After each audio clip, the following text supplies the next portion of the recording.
Major General John Haas from the Florida National Guard. We were in the areas that were kind of suffered the direct hit up in Taylor County earlier today. And some of those places like Deacle Beach, Keaton Beach, they had actually just been hit by Hurricane Idalia, which was also a major hurricane. Actually reached Category 4, and then it kind of slowed down before it made landfall. And there was damage, and they hadn't had a named storm hit that area in forever. And so there was damage, but the damage from this one, when you're going over there, is, there were homes that were untouched, basically, all suffered no damage in Idalia, that were totally wiped out, like nothing but concrete slab left over. So there's some real significant damage in that part where the eye wall came onto land, and those folks have had multiple storms now in the last 13 months, as well as some other economic dislocations. They had a big mill closure last year, and there's just a lot going on. So that was difficult to see. Folks that had been very resilient in the face of a couple recent storms, but then to just see everything washed out on some of those homes was really catastrophic. Now we are looking now at almost 2 million accounts have been restored for power since the initial impacts of the storm started, and there's about 429,000 who are without power. A big chunk of that is the Pinellas County, and I know they're working hard to bring that online. We spoke with FPL about this area here. They're optimistic that it could be done, relatively short order. There's just a lot of sand, and so some of the sand inhibits the ability to deal with some of the underground transmission lines. But nevertheless, I know they're working hard about that. We have had a number of course, the main causeways, Sunshine Skyway, and then the Tampa Bay causeways. Those are all back open. Now they had some of them had suffered some damage because you had really significant surge, but FDOT was able to clear that, repair what was needed, and then get that done.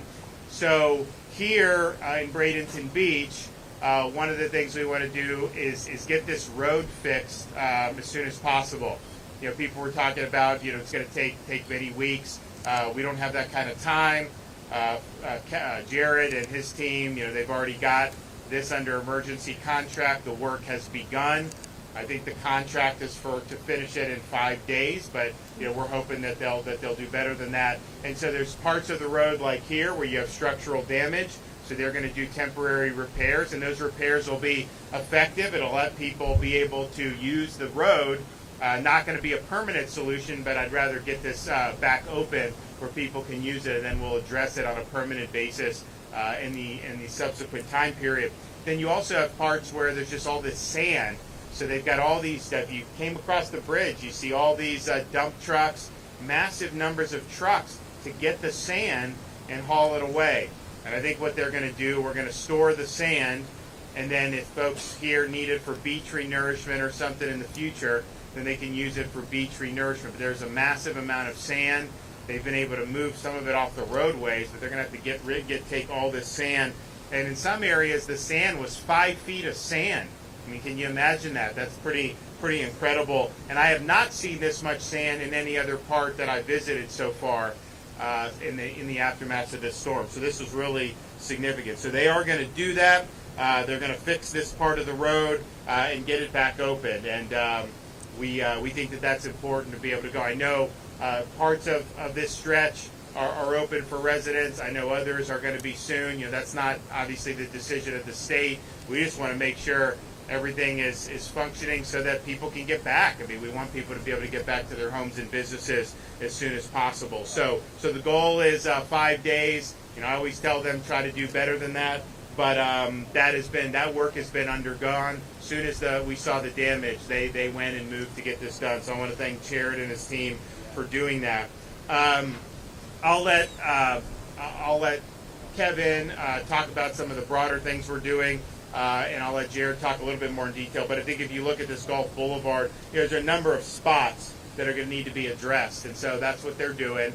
And some of it is structural, Most of it is just massive amounts of sand, but either way, it's going to require this job to get it done.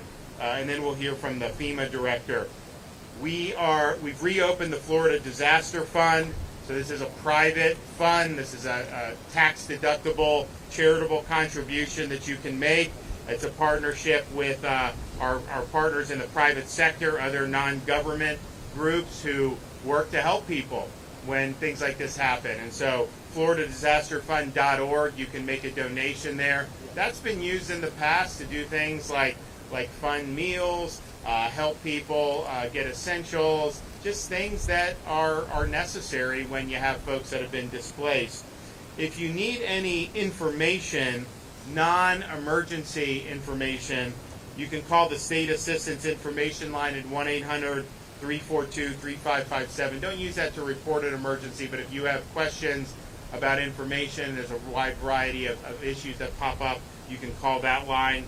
And now for the next 2 weeks, we're going to have the Hope Florida line 24/7 service. And so this is something, not emergency, but if you need something, if you need some food, if you need help with shelter, if you need assistance in the aftermath of the storm, you can call this Hope line. It's 1-833-GET-HOPE, 1-833-GET-HOPE. We have the Hope bus at Taylor County High School up in Taylor County, as well as in Madison County today, and we'll likely be moving that around the state in the ensuing days. So thanks to everybody who's been working. People did take this storm seriously. You know, it's pretty incredible that you could have a storm that's 100 miles offshore and yet cause this type of damage. And that's just the reality. And people, I think by and large, were prepared for it. I know your local folks were really working hard, and Kevin and his team were working hard to be prepared as well. So now we've got to fix stuff, get people back up on their feet, and make sure that we're able to bounce back. But I would just say for folks here, there's a lot of damage, but there's no question you're going to be able to bounce back. What I saw in Taylor, I saw the ground zero. Even there, as bad as that was, they're going to come back. It's just going to take a lot of grit. It's going to take a lot of determination. It's going to require resiliency. It's not easy, but it will. This is just too nice an area not to. So this road will be one thing that is done. There's going to be a lot more that'll be done, and we'll get people back going in a good direction again. Okay, Kevin Guthrie. Thank you, Governor, as always, for your support and your leadership in these trying times. The State Emergency Response Team continues to work on search and rescue operations. If you need reunification, and this is something that's been coming in quite a bit lately, is I can't make contact with a loved one. The American Red Cross is simply the best at that in the entire world. They were set up for that. That's something that we're asking you to call the Red Cross on their reunification line. That's 1-800-RED-CROSS or 1-800-733-2767. Again, that's 1-800-733-2767. Sorry. Crews are working around the clock to clear roads and repair critical infrastructure, like you see here from the Florida Department of Transportation. We are working on getting our points of distribution set up. Today, we have 31 of those set up across the area. We were talking about this particular area coming in, and Jody, when I know Jody Fisk and her team are here somewhere. But when they're ready for that, we are ready to support them on getting those open. And there may be some already open in Manatee already. I'm not really sure. I don't have that list in front of me. But we're working towards that. Right about now, when scammers is the time that scammers start to come into this area.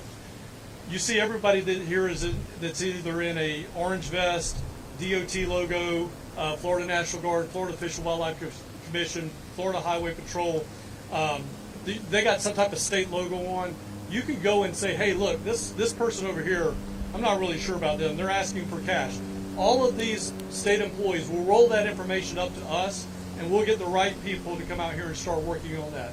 It takes all of us to make sure that people don't come in here and take advantage of our residents, and we want to make sure that we're doing that.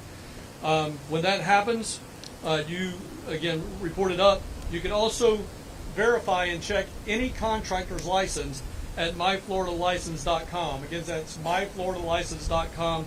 If you cannot get on, you can't get online for whatever reason, feel free to also contact us at 866-532-1440. That's 532-1440.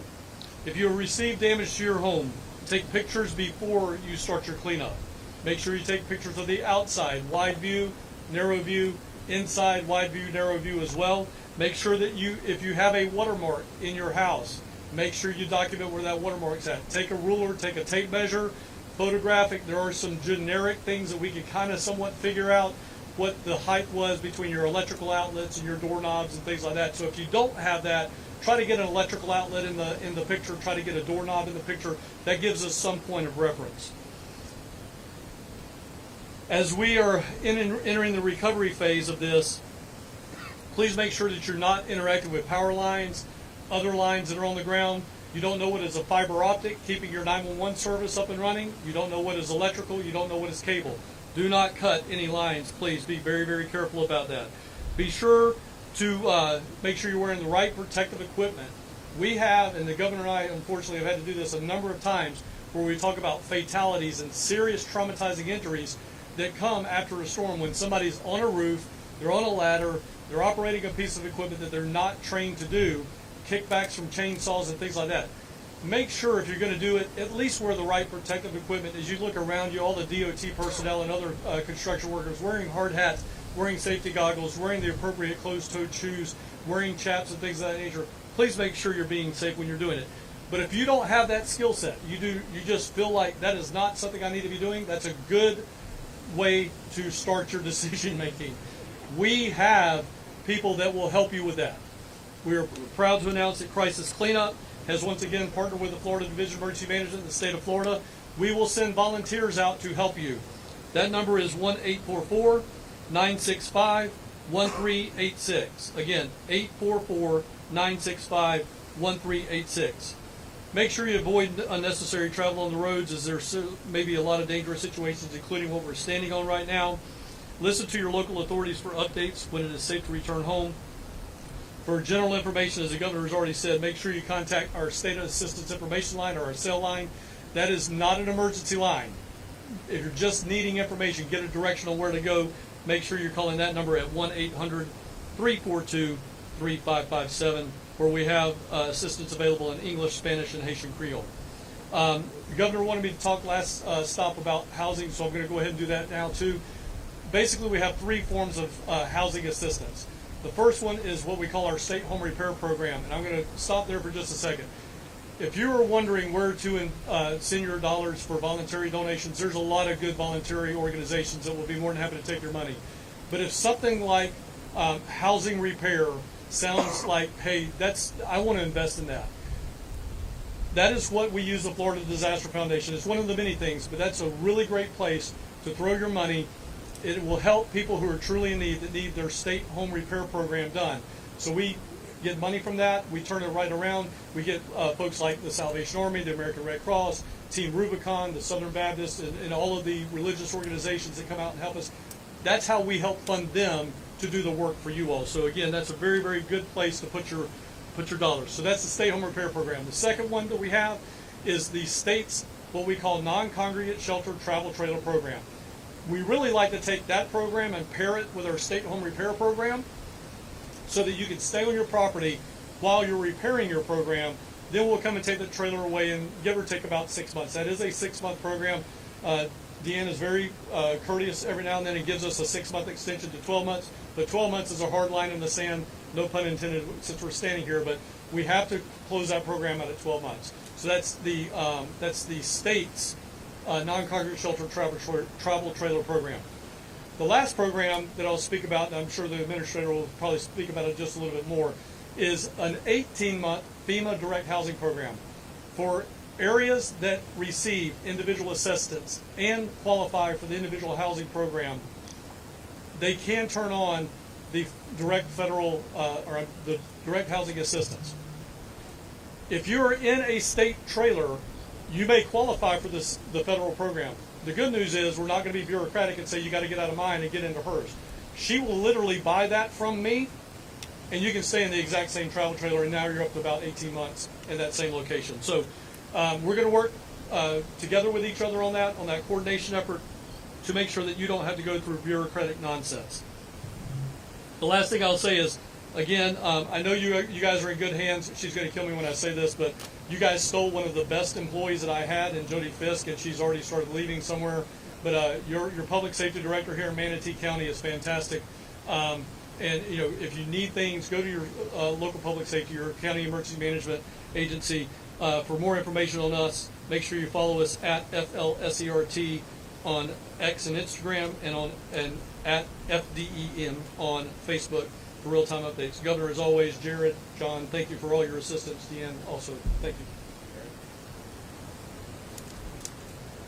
All right, thank you, Governor, so much for your leadership as somebody who's personally lived through several hurricanes and worked many. A lot of our FDOT team members also were very appreciative of your leadership, Governor, and the decisive, quick action, and really encouraging all of us as a team to jump in and help people in their greatest time of need. We're standing here on State Road 789, which sustained significant damage from Hurricane Helene, along with just mounds and mounds of sand.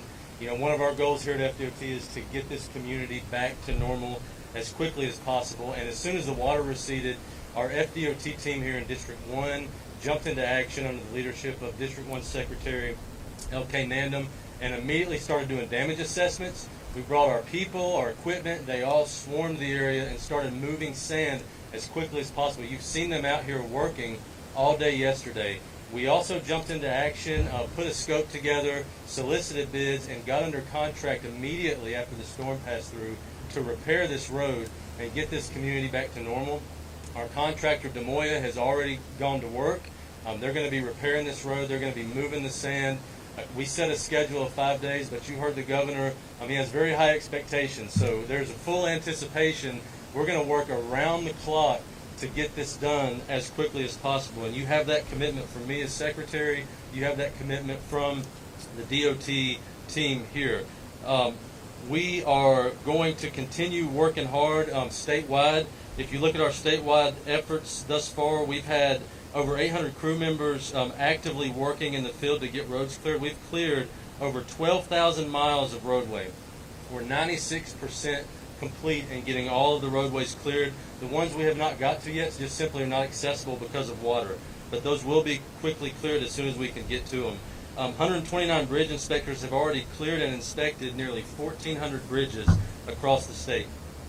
We've inspected 8,400 traffic signals statewide. We still have 180 signals that are impacted. Everything else is operational. Those 180 signals, we are working to get power back to those signals. And if we can't restore power, we will be deploying generators to get those up and running. As you heard from the governor, we had causeway damage on the 3 causeways in the Tampa region. I think that's the first time in recent history all 3 of those causeways have sustained damage and been closed simultaneously. Really proud of the team's efforts to get those back open. They've all been reopened. We've effected those temporary repairs, and we got those open to traffic again. In terms of this repair project for State Road 79, it will be a temporary repair project. We will get it open to traffic, but it will be a temporary riding surface just so that this community can start recovering and move around. We will come behind that temporary project and have a permanent repair project to finish the job as the community continues to recover. Again, thank you, Governor, for your leadership. Thank you to Kevin, all of the partners, the local partners here who have been absolutely amazing to work with. It truly is a team effort. We're all in this together. We get hit by hurricanes every storm season. We always pull together as a community and accomplish great feats. So again, Governor, thank you. We have a lot of work cut out for us, but we're going to get it done. Great. Thank you, Governor, and good afternoon, everybody.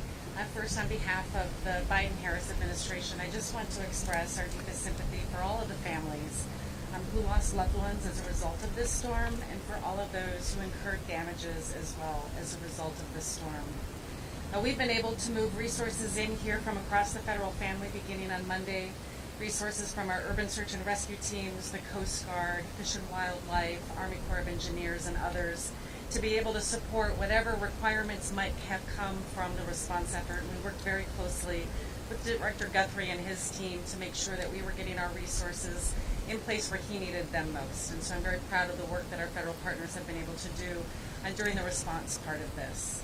As we move into the recovery phase now, I know the governor's team is finalizing the paperwork for an expedited major disaster declaration. And the purpose of my visit here today is to be able to see firsthand what these impacts are, to be able to talk to the people in the communities that have been impacted, so I can make sure that we get that through our system as quickly as possible, and that's exactly what we'll do. If and when there is an individual assistance declaration that is made, you heard Director Guthrie talk a little bit about some of the different programs. We also have a variety of different programs, and I think the important thing to remember is that we know that there are individuals, there are families that have experienced impacts from multiple storms now. Over the last year and a half, year plus, 3 different storms in this part of the state. And we know that everybody has their own specific and unique circumstance. And so we don't want to have a one-size-fits-all approach. We want to work very closely with Director Guthrie and his team, and then with all of those that have been impacted, so we can find the right solution for you to help you on your road to recovery. We know that recovery can be complicated, but we know that when we work together, we can make anything happen. And I've directed my team, especially for those that have had impacts from multiple storms, to make sure that we're doing whatever we can to reduce the burden that you are experiencing still from perhaps recovering from previous storms as you begin the recovery from this storm as well.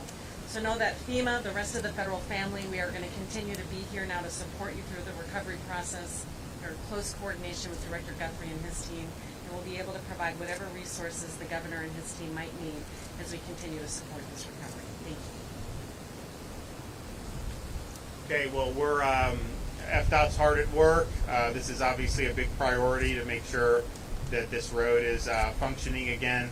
So they're going to be working around the clock to get that done, and we'll hopefully have good news on that soon. Yes? For longtime residents who bought their homes here 30, 40 years ago, who don't have the money to rebuild and don't want to leave, is there anything you guys plan on doing to help them from having to leave where they've lived for Well, years? Kevin talked about the 3 kind of buckets that he has in terms of housing assistance. I'm not sure that any of those are permanent solutions, but it certainly could give people an ability to to have some stability over a 18 month period before they determine what's the best for them to do. So it's when you start talking about people with being displaced from losing a home, there's a lot of things that can befall people. But at least in terms of property, I mean, your home is they say home's where the love is. There's memories. There's all kinds of things that go into that. So it's more than just the dollars and cents. In fact, I was up in Taylor County. The neighbor had a photo from the neighbor that some of this was obliterated, and yet they found some family photos. So these are things that are really impactful. It's not an easy thing to go through. Kevin's going to maximize the tools that we have.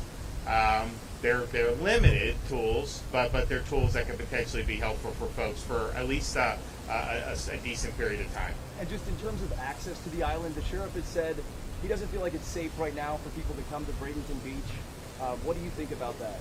So that's their decision and how they're managing their cities and county.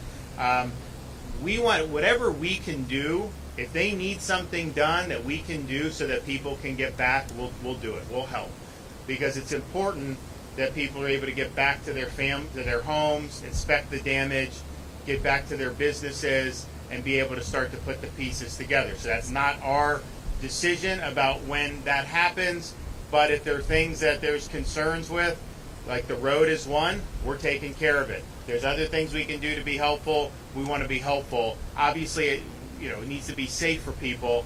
And if there's things that more we can do to be helpful there, we will. But clearly, getting people back on is a priority to be able to take stock in your belongings, your home, assess the damage, assess your businesses, and we know that that's important. Okay, thanks everybody.